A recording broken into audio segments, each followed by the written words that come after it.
You know, when you think about modern football, some of the things that come to mind are glory, greed, money, and the bygone values of the old times.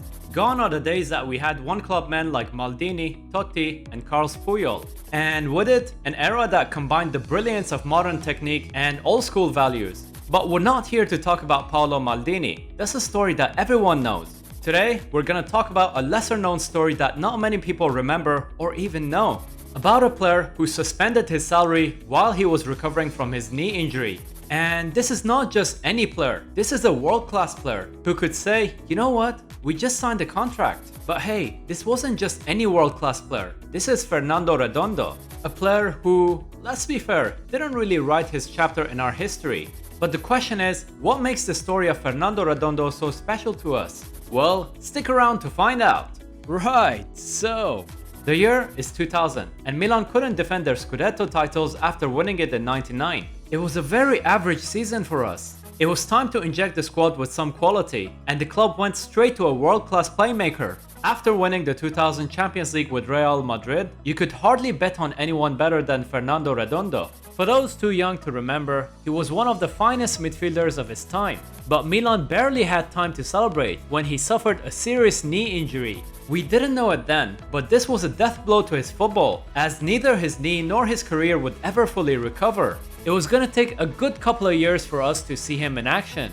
I remember back in the day when there was a rumor on how Real Madrid sold a broken player to Milan, something which his surgeon ruled out. By the way, just on a side note, it was after this transfer that the club made the decision to start the famous Milan Lab. I've done a specific video about Milan Lab for Sempre Milan, feel free to check it out, but only after watching this one. Anyway, this is where things get interesting. In an act of moral dignity that's rarely seen in the greedy world of football, Redondo went to the club and asked Milan to stop paying his salary until he regains his full fitness. This was a gesture that even shocked Adriano Galliani, and that's a man with decades of experience in football. Not just content with giving up his salary, he also wanted to give back his car and the house that Milan gave him as a part of his contract, a proposal that the club rejected. According to the player himself, he said, "I came to Milan to play. Milan must only pay me when that's what I'm doing." You know, what a guy.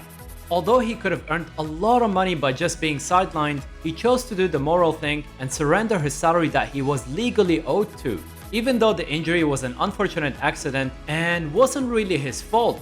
Eventually, he made his debut more than 2 years after signing for us. But before we talk about his return to the pitch, don't forget to leave a like or comment, it really helps out the YouTube algorithm as a lot of time goes into making these videos. So, he finally made his debut in a Coppa Italia game in December 2002.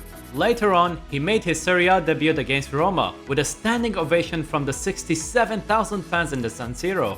Even in those few minutes, he was still a joy to watch, and you could still see the qualities that made him into a world-class midfielder. That being said, it was clear to everyone that he was no longer the Redondo of old, but he was offered a 1-year extension by Milan as a gesture of good faith.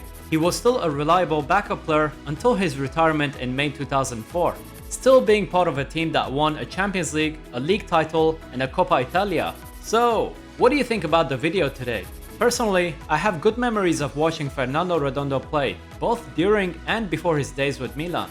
It was almost a crime that he didn't even make up the top 3 in the 2000 Ballon d'Or. Yet his injuries meant that he faded away from the public view and almost fallen into obscurity. So this video is a salute to a man more than a player who was still part of a brilliant era of Milan. I'm Football Drawn, and I'll be making similar content for Sempre Milan. If you enjoyed this kind of content, well, let us know in the comment section below, but be nice to each other. Keep an eye on the Sempre Milan channel because the guys are up to some amazing stuff, especially as the season is about to start. And for my non-Milan content, feel free to visit my channel in the description as well. Thanks for watching, and Forza Milan!